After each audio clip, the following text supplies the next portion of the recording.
ಇನ್ನು ಚಾಮರಾಜಪೇಟೆಯ ವಿದೇಶಿ post office ಮೇಲೆ ಸಿಸಿಬಿ ರೇಡ್ ಮಾಡಿದಂತಹ ಸಂದರ್ಭದಲ್ಲಿ ಸಿಸಿಬಿ ಅಧಿಕಾರಿಗಳೇ ಶಾಕ್ ಆಗ್ಬಿಟ್ಟಿದ್ದಾರೆ. ಯಾಕಂದ್ರೆ ಸಿಸಿಬಿ ಪರಿಶೀಲನೆ ವೇಳೆ ಕೆಲವೊಂದಷ್ಟು ಮಹತ್ವದ ಸಂಗತಿ ಬಯಲಾಗಿದೆ.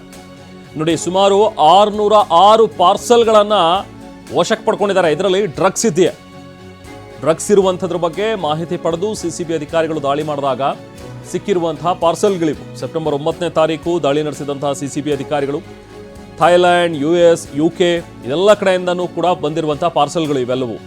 ವಿದೇಶದಿಂದ ಕೊರಿಯರ್ ರೂಪದಲ್ಲಿ ಡ್ರಗ್ಸ್ ರವಾನೆ ಆಗ್ತಾ ಇದೆ ಅನ್ನುವಂಥ ಒಂದು ವಿಚಾರವನ್ನು ಬಯಲಿಗೆಳೆದಿದ್ದಾರೆ. ಡೆಲಿವರಿಗೆ ನೀಡಿದಂತಹ ಎಲ್ಲ ವಿಳಾಸಗಳು ಕೂಡ ನಕಲಿ, ಅಡ್ರೆಸ್ ಇಲ್ಲದೆ ಅದು ವಾಪಸ್ ಕೊರಿಯರ್ ಏಜೆನ್ಸಿಗೆ ಬಂದಿರುತ್ತೆ. ನಂತರ ಕೊರಿಯರ್ ಏಜೆನ್ಸಿಗೆ ಬಂದು ಅದನ್ನು ಡ್ರಗ್ಸನ್ನು, ಇದು ನಮ್ಮದು ಪ್ಯಾಕೆಟು, ಇಲ್ಲಿ ಅಡ್ರೆಸ್ ಏನೋ ಚೇಂಜ್ ಆಗಿಬಿಟ್ಟಿದೆ, ನಾವು ಎಲ್ಲಿಗೋ ಹೋಗಿದ್ವಿ ಅಂತ ID ಕಾರ್ಡ್ ತೋರಿಸಿ ಅವರು ತಗೊಂಡು ಹೋಗ್ತಾ ಇದ್ರು ಪೆಡ್ಲರ್ಗಳು ಅನ್ನುವಂಥದ್ದು ವಿಚಾರ ಬಯಲಾಗಿದೆ. ಆನ್ಲೈನ್ ಬುಕ್ ಮಾಡಿ ತರಿಸ್ಕೊಳ್ತಾ ಇದ್ದಂಥ ಪೆಡ್ಲರ್ಸ್ ನೋಡಿ, ಎಷ್ಟೊಂದು ರಾಜಾರೋಷವಾಗಿ ಕೊರಿಯರ್ ಸರ್ವಿಸ್ನಲ್ಲೇ ಇವ್ರು ತರಿಸ್ಕೊತಾ ಇದ್ದಾರೆ ಅಂತ ಹೇಳಿದ್ರೆ ಇವ್ರುಗಳಿಗೆ ಒಂದು ಚೂರು ಭಯ ಇಲ್ಲ. ಅಂದರೆ ಸಿಕ್ಕಾಕೊಂಡ್ರೆ ಏನಪ್ಪಪ್ಪ ಏನಾಗ್ಬಿಡುತ್ತೆ ಅನ್ನೋ ರೀತಿಯಲ್ಲಿ ಆ ಉಡಾಫೆಯಿಂದಲೇ ಮಾಡ್ತಾ ಇರುವಂಥ ಈ ಪೆಡ್ಲಿಂಗ್ ಕೆಲಸ. ಇದಿಷ್ಟು ಡ್ರಗ್ಸು ಈಗೇನು ಸಪ್ಲೈ ಆಗ್ತಾ ಇದೆ ಇದೆಲ್ಲವೂ ಕೂಡ ಈಗ ಹಿಡಿದಿದ್ದಾರೆ. ಬಟ್ ಇನ್ನೂ ಈ ಥರದ ಇನ್ನೆಷ್ಟು ಆಲ್ರೆಡಿ ಇವ್ರು ಬಂದು ಕಲೆಕ್ಟ್ ಮಾಡ್ಕೊಂಡು ಹೋಗಿದ್ದಾರೋ ಅಂಥವ್ರನ್ನು ಕೂಡ ಹಿಡಿಬೇಕಾಗತ್ತೆ. ಯಾಕಂದರೆ ನ್ಯೂ ಇಯರ್ ಹತ್ತಿರ ಬರ್ತಾ ಇದೆ, ಕ್ರಿಸ್ಮಸ್, ನ್ಯೂ ಇಯರ್ ಪಾರ್ಟಿಗಳು ಜೋರಾಗಿರುತ್ತೆ. ಆ ಪಾರ್ಟಿಗಳಲ್ಲಿ ಸಪ್ಲೈ ಮಾಡೋದಕ್ಕೋಸ್ಕರ ಇದನ್ನು ವಿದೇಶದಿಂದ ತರಿಸ್ಕೊಂಡಿದ್ರು ಅನ್ನುವಂಥದ್ದು ಸ್ಪಷ್ಟ. ಅದು ರಾಜಾರೋಷವಾಗಿ ಪೋಸ್ಟ್ ಆಫೀಸ್ಗಳಿಂದನೇ ತರಿಸ್ಕೊತಾ ಇದ್ದಾರೆ ಅಂತ ಹೇಳಿದ್ರೆ ಇವ್ರಿಗೆ ಇನ್ನೆಷ್ಟು ಧೈರ್ಯ ಇರಬೇಕು. ಅಥವಾ ಪ್ರಭಾವಿಗಳು ಇದರಲ್ಲಿ ಶಾಮೀಲಾಗಿರಬಹುದು. ಒಂದು ಫೋನ್ ಕಾಲ್ ಹಾಕಿ, ನಾನು ಇಂಥವ್ರ ಮಗ ಮಾತಾಡ್ತಾ ಇದ್ದೀನಿ, ಇಂಥವ್ರು ಬರ್ತಾರಲ್ಲಿ ಕೊಟ್ಟು ಕಳಿಸಿ ಅಂತ ಹೇಳಿದ್ರೆ ಪಾಪ ಇವರು ಕೂಡ ಏನು ಮಾಡ್ತಾರೆ, ಹಾಗೂ ಕೂಡ ಆಗಿರ್ಬೋದು. ಸೊ ಒಟ್ಟಿನಲ್ಲಿ ಈಗ ಸಿಸಿಬಿ ಅಧಿಕಾರಿಗಳು ರೇಡನ್ನು ಮಾಡ್ತಾ ಇದ್ದಾರೆ. ಅಲ್ಲಲ್ಲಿ ಈ ಥರದ ಒಂದು ಕೊರಿಯರ್ ಆಫೀಸ್ಗಳಿಗೂ ಕೂಡ ರೇಡ್ ಮಾಡಿ ವಶಕ್ಕೆ ಪಡ್ಕೊಂಡಿದ್ದಾರೆ.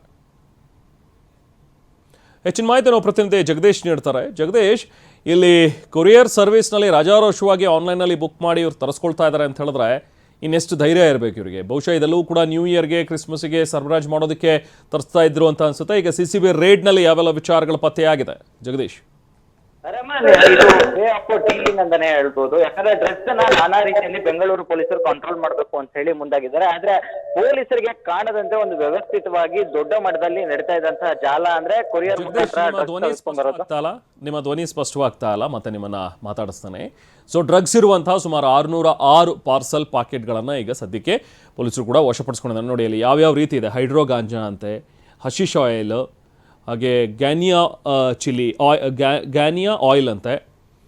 ಈ ಥರ ಒಂದೊಂದಕ್ಕೆ ಒಂದೊಂದು ಹೆಸರುಗಳು ಇರುವಂಥ ವೆರೈಟಿ ಡ್ರಗ್ಸನ್ನು ಕೂಡ ಈಗಾಗಲೇ ಅಲ್ಲಿ ಸೀಸ್ ಮಾಡ್ಕೊಂಡಿದ್ದಾರೆ ಸಿಸಿಬಿ ಅಧಿಕಾರಿಗಳು ಕೂಡ. ನೋಡಿ, ಚರಸ್ ಇದೆ, ಗಾಂಜಾ, ಈ ಥರ ಹೈಡ್ರೋ ಗಾಂಜಾ, ಈ ಥರ ಎಲ್ಲ ಈಗ ಸಿಸಿಬಿ ಅಧಿಕಾರಿಗಳು ಆ್ಯಂಟಿ ನಾರ್ಕೋಟಿಕ್ ಡಿಪಾರ್ಟ್ಮೆಂಟ್ ಏನಿದೆಯಲ್ಲ, ಆ್ಯಂಟಿ ನಾರ್ಕೋಟಿಕ್ ವಿಂಗ್, ಸಿಸಿಬಿಯ ವಿಂಗ್. ಸೊ ಇವತ್ತು ರೇಡ್ ಮಾಡಿದಂಥ ಸಂದರ್ಭದಲ್ಲಿ ಲಾಸ್ಟ್ ಮಂತೇ ರೇಡ್ ಆಗಿರುವಂಥದ್ದಲ್ಲೂ ಕೂಡ ಲಾಸ್ಟ್ ಮಂತು ಜೊತೆಗೆ ಸೆಪ್ಟೆಂಬರ್ ತಿಂಗಳು ಅವಾಗೆಲ್ಲವೂ ಕೂಡ ರೇಡ್ ಮಾಡಿ ಈಗ ಮಾಹಿತಿಯನ್ನು ಹೊರಗಿಡ್ದಿದ್ದಾರೆ ಸಿಸಿಬಿ ಅಧಿಕಾರಿಗಳು. ಇಷ್ಟೆಲ್ಲವೂ ಕೂಡ ಈಗ ಸದ್ಯಕ್ಕೆ ನಾವು ವಶಪಡಿಸ್ಕೊಂಡಿದ್ದೀವಿ ಅಂತೇಳಿ. ಬಹುಶಃ ಇದೆಲ್ಲವೂ ಸ್ಯಾಂಪಲ್ ಮಾತ್ರ ಅಂತ ಅನಿಸುತ್ತೆ. ಇನ್ನೂ ಇದಕ್ಕಿಂತ ಇನ್ನೆಷ್ಟು ಹೆಚ್ಚು ಪ್ರಮಾಣದ ಡ್ರಗ್ಸ್ ಆಲ್ರೆಡಿ ಬೆಂಗಳೂರಿನಲ್ಲಿ ಓಡಾಡ್ತಾ ಇದೆಯೋ.